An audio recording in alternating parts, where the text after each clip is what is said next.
गुरुदेव का जन्म 20 नवंबर 1929 को लायलपुर जिला के कमालिया कस्बे में, जो कि अब पाकिस्तान में है, के उच्च कुलीन गोसाई परिवार में हुआ।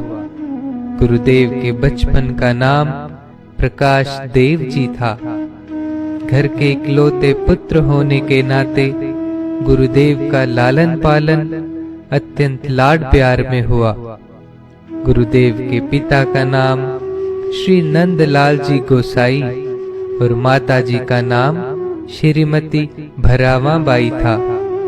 गुरुदेव के दादाजी गोसाई शीतल दास जी साक्षात चमत्कारी पुरुष तथा दादी जी साक्षात देवी भगवती थी, जिनसे गुरुदेव को आध्यात्मिक पथ पर चलने की विशेष प्रेरणा मिली। गुरुदेव के पिता का यह दृढ़ मत था कि गोसाई परिवार में जन्म लेकर भगवान के भजन, ध्यान एवं स्नान के बिना जीवन यापन करना लज्जा की बात है। मैट्रिक तक की शिक्षा गुरुदेव ने कमालिया में ही ग्रहण की। बड़ी बहन के विवाह के समय गुरुदेव को यह ज्ञात हुआ कि अब यह सदा के लिए चली जाएगी। इस समय गुरुदेव की आयु केवल 12 वर्ष की थी और विश्व के द्वंद्वात्मक रूप का चित्र उनके समक्ष प्रत्यक्ष प्रकट हो गया। तभी से गुरुदेव को एकांत में बैठना व समाज के कोलाहल से पृथक रहना रुचिकर लगने लगा। 1947 में भारत पाक विभाजन के समय गुरुदेव परिवार सहित लायलपुर छोड़कर अंबाला आ गए और यहीं एस.ए. जैन कॉलेज से बीए की डिग्री की। बीए की परीक्षा के दिनों गुरुदेव के साथ एक अलौकिक घटना घटी, जब एक प्रश्न के समाधान के लिए गुरुदेव बार बार प्रयत्न कर रहे थे तो सहसा उनके कानों में मंद ध्वनि से अत्यंत मधुर, आकर्षक एवं दिव्य स्वर सुनाई पड़ा। क्यों इतना परिश्रम करते हो? आपने तो साधु बन जाना है। इस आंतरिक आकाशवाणी से गुरुदेव में तीव्र वैराग्याग्नि प्रज्वलित हो उठी। तत्क्षण ही विद्याध्ययन का विचार छोड़कर गुरुदेव घर परिवार का त्याग करने के लिए तैयार हो गए, परंतु पिताजी द्वारा बाध्य किए जाने पर एवं माताजी की अत्यंत शोकातुर अवस्था को देखकर गुरुदेव को घर छोड़ने का विचार भीतर ही दबाना पड़ा और न चाहते हुए भी पिता की आज्ञा के अनुरूप एमए करने के लिए रिपुदमन कॉलेज नाभा जाना पड़ा। एमए की परीक्षा के दिनों में भी गुरुदेव के साथ एक प्रेरणादायक अलौकिक घटना घटी, जब परीक्षा देने से पूर्व ही संपूर्ण परीक्षा पत्र ज्यों का त्यों गुरुदेव की आंखों के सामने आ जाता है। इसके बाद गुरुदेव को यह दृढ़ विश्वास हो गया कि कोई परात्पर शक्ति है जो ऐसी अनूठी एवं आश्चर्यजनक घटनाओं द्वारा अपनी ओर आकर्षित कर रही है।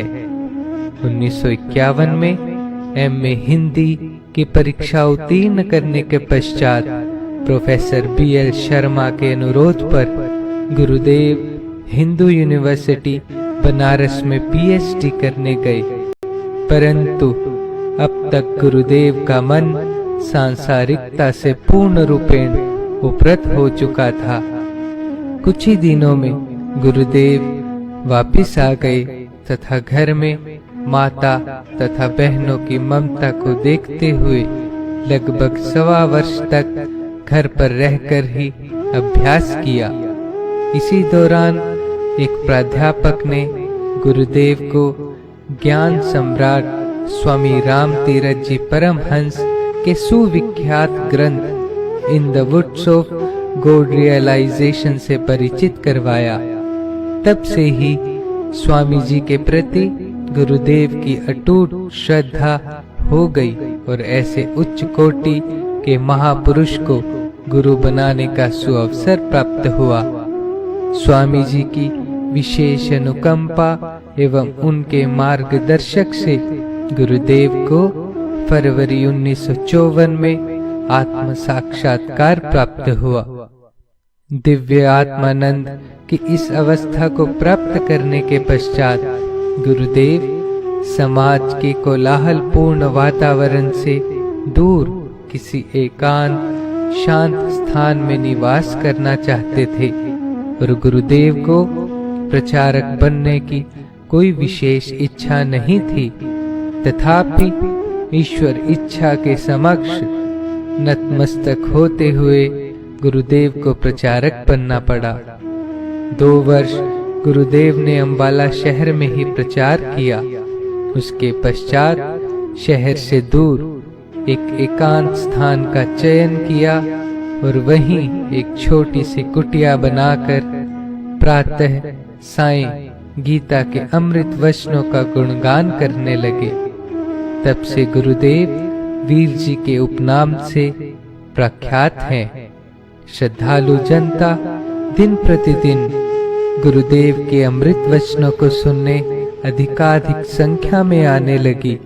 कुछ ही समय में जनता के पर्याप्त सहयोग और ईश्वर की कृपा से सत्संग भवन का निर्माण कार्य प्रारंभ हुआ और फरवरी 1957 में बसंत पंचमी के पावन दिन यह स्थान, जो कि वीर जी कुटिया के नाम से प्रसिद्ध था, सत्संग भवन में परिवर्तित हो गया।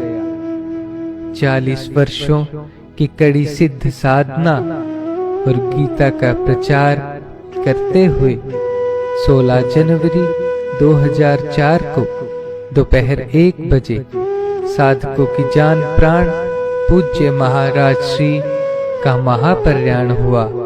सबको प्यार व दुलार भरा आशीर्वाद देते रहते हैं, जिसका प्रत्यक्ष प्रमाण गीता प्रेमियों की सत्संग भवन में समयानुसार नित्य प्रति अपार उपस्थिति है।